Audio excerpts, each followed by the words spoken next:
YNW Melly back in court today. His attorney saying the state has not given enough evidence to this point to keep him in jail. But prosecutors say they have proven plenty that shows. After a recent incident inside the jail, Florida rapper YNW Melly found himself at the center of an unexpected turn in his legal case.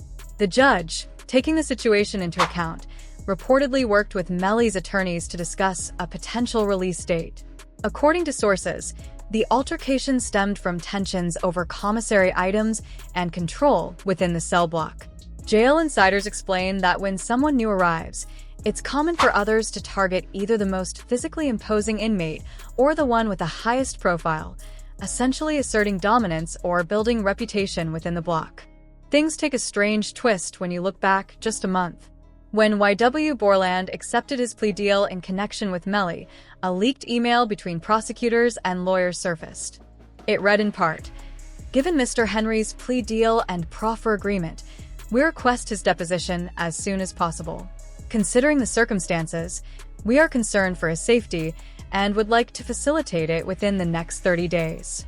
Please advise if you continue to represent all defendants."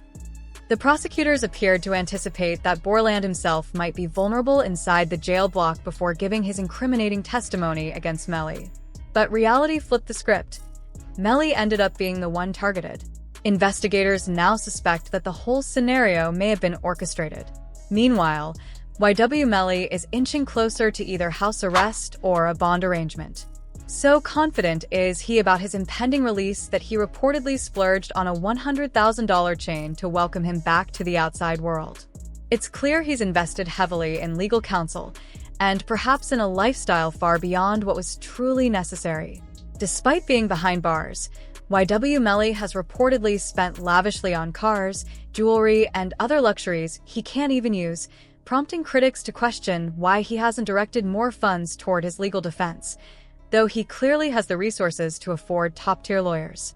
His anticipated release, many say, stems from a daring lawsuit against the Broward County Jail, in which he accused officials of cruel treatment, including being denied contact with family for over 3 years, living in freezing cells, and receiving barely any food or human interaction. Melly's mother has painted a stark picture of his daily life, highlighting that even after winning a mistrial in his first case, he remained confined, unable to check mail or make phone calls, sparking widespread calls from the public for his immediate release. Has not been convicted of anything, and even other inmates that have been convicted or anything, they have the right to use a telephone. They have a right to just to be allowed to write letters to their... YW Melly's mother, Jamie King, opened up about her heartbreak, describing the helplessness she watching her son endure treatment behind bars. Hearing Melly speak about his fear for his life and the pain he suffered struck her deeply, leaving her feeling powerless. She emphasized that the Broward Sheriff's Office operates almost without accountability, often bending or making their own rules. Attempts to address the mistreatment in court have been frustrated, as judges have limited jurisdiction over jail conditions, leaving families and advocates frustrated over the lack of oversight. The story quickly gained traction online, with figures in the industry weighing in. Charleston White, for example, highlighted that while Melly shouldn't receive preferential treatment as a famous rapper, the question remains, what kind of treatment should he be entitled to? Social media audiences were invited to weigh in, sparking a heated conversation about justice, fairness, and human decency behind bars. Some reactions to YW Melly's incarceration have been harsh, with a few insisting that because he took a life, he forfeited the right to complain about mistreatment in jail. Yet the story also drew empathy from others, including rap veteran Boozy, who recognized the immense stress Melly's mother has endured, recalling his own experiences with a mother navigating similar struggles. Boozy shared that when he met Melly's mother during his time in the system, he saw firsthand how real and overwhelmed she was, stressed yet steadfast, a woman trying to protect her son. The public attention, fueled by interviews and viral social media posts from Melly's mother, appeared to make an impact. The court scheduled more hearings to discuss potential house arrest arrangements, offering a glimpse of hope amid the ongoing legal battle. The federal authorities responded to YNW Melly's lawsuit in a dramatic turn. They arrested his ex-girlfriend, Mariah Hamilton, who is now spending her first day in the Broward County Jail. Until this arrest, Hamilton had no prior criminal record. U.S. Border Patrol apprehended her Monday at Miami International Airport after she arrived on an international flight. Court documents reveal that Hamilton had been slated to testify in DeMond's first trial in 2023 and was expected to provide key testimony against YNW Melly in the original proceedings. However, she fled the country before the trial, likely aware of what had happened to Sakchaser and Juvie. After years abroad, Hamilton returned to the U.S. to reconnect with her family, only to be immediately arrested while waiting for her luggage at the airport and taken into custody, marking her first appearance in the county jail. During her first court hearing, Mariah Hamilton's lawyers painted a picture of how difficult jail had been for her. The judge responded with an ultimatum: testify against YNW Melly, and you can go free. Hamilton agreed immediately, a devastating blow for Melly. She later expressed her relief on Facebook, writing, "To my village, thank you to all of you. I love you all so much. God's plan, not mine." To halt Melly's ongoing lawsuit, authorities began investigating Hamilton's iCloud account, seeking evidence that Melly allegedly coerced her into fleeing the original trial, an act considered witness tampering via jail communication. Such offenses carry severe penalties, including life imprisonment, regardless of the outcome of the Sakchaser and Juvie case.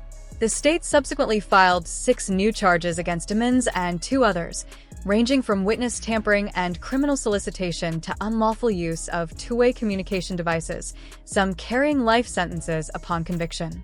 Evidence suggesting Melly used jail phones to instruct Hamilton to avoid the trial helps explain why he has been barred from phone access for over a year. Importantly, the witness tampering case is independent of the Sakchaser and Juvie charges. In theory, Melly could be acquitted of the original crimes, yet still face life in prison for tampering, as the iCloud data appears to provide a clear trail of wrongdoing.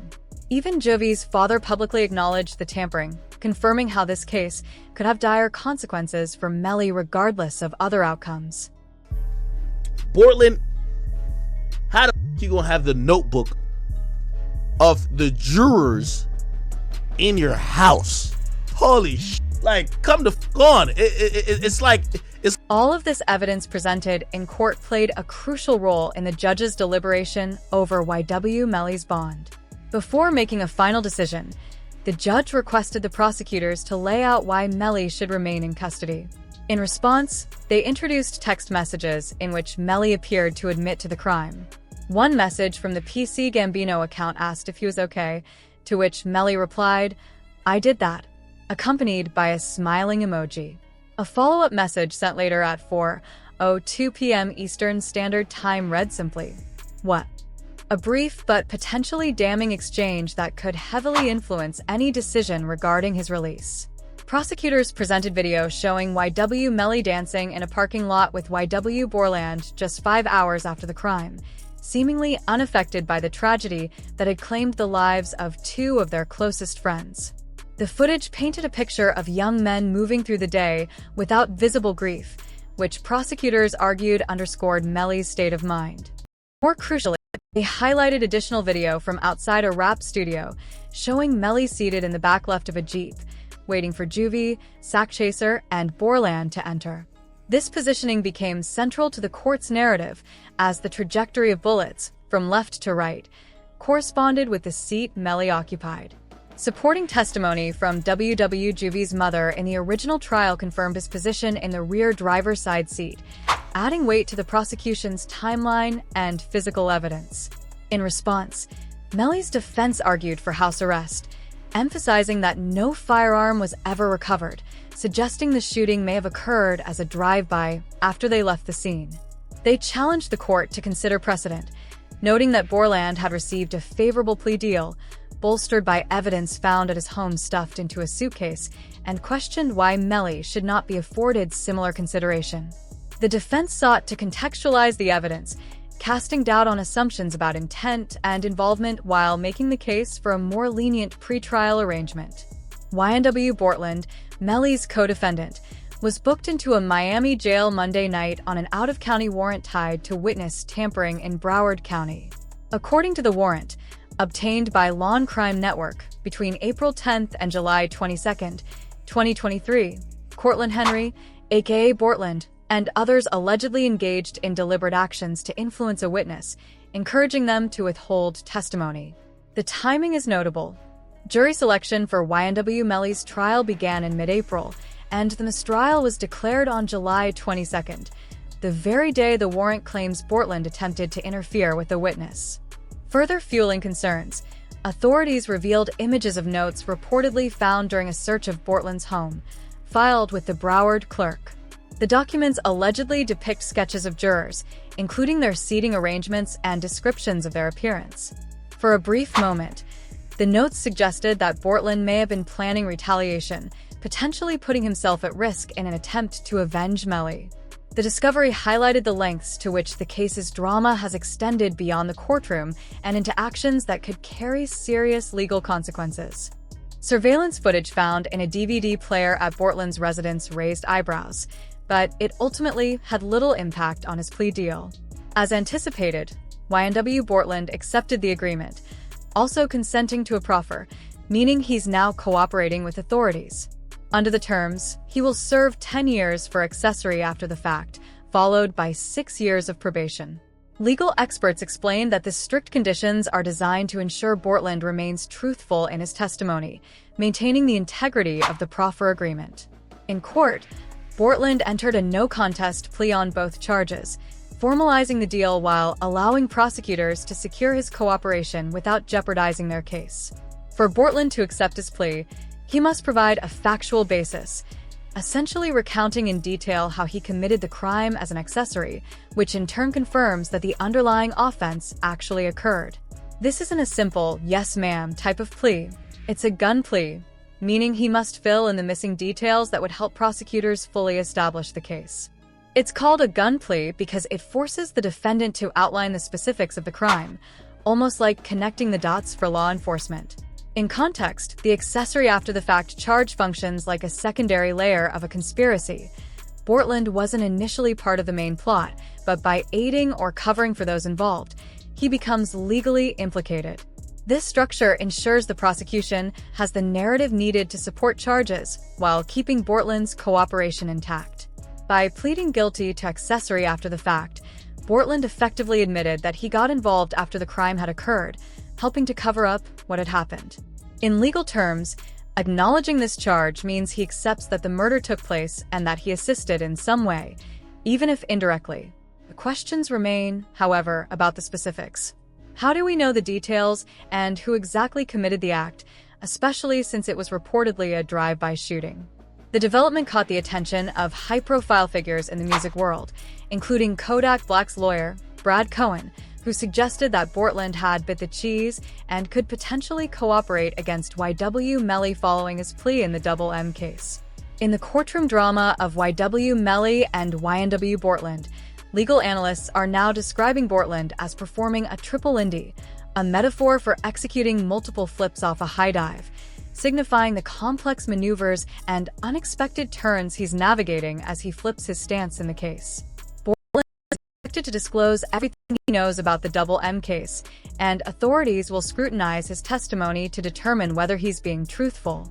In situations like this, it's common for defendants who have spent years in prison awaiting trial, facing potential life sentences, to accept a plea deal, often something like 10 years, with the possibility of being released in just a few. This is when a defendant decides to flip and cooperate, sometimes referred to in slang as becoming a cheese eater.